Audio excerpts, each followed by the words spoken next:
I prepare many different ways.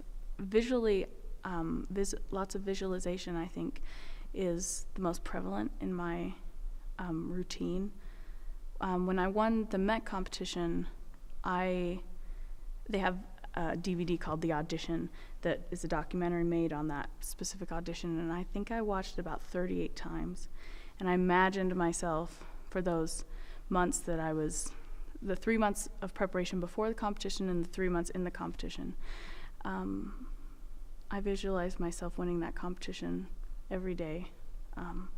Before I went to bed, when I woke up in the morning, walking to school, whatever it was, I visualized myself singing my best.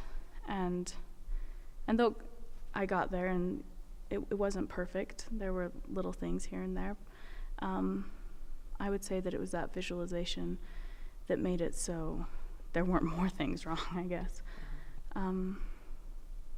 But I pray a lot.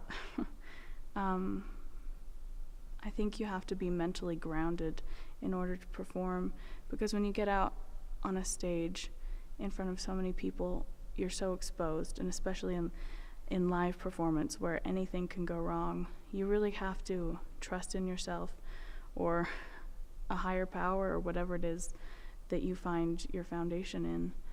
And when I get out there, I have to try and leave what I've learned in the practice room or what I've learned in lessons behind and just think about the texts and the words and what the composer is trying to say. I do a lot of research on my pieces. Verdi, for example, was writing lots of his operas as propaganda at the time to oppose the French occupation. And I find those kind of things fascinating. And so you have to look at those and think, what was the composer trying to say with these texts, and how is it relevant in today's society? And then I use my own faiths and beliefs and fears and desires, and I go out and I give a bit of myself, a bit of the composer, and hopefully a bit to the music.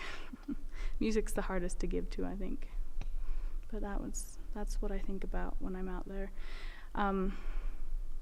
As I'm starting to develop more, I'm finding I can think about that and think about technique at the same time, which is like mind-blowing, because I'm thinking text, and then all of a sudden I'm like, oh, keep the spin, and it's very interesting. It's like using your left and your right side of your brain at the same time. It's very fun.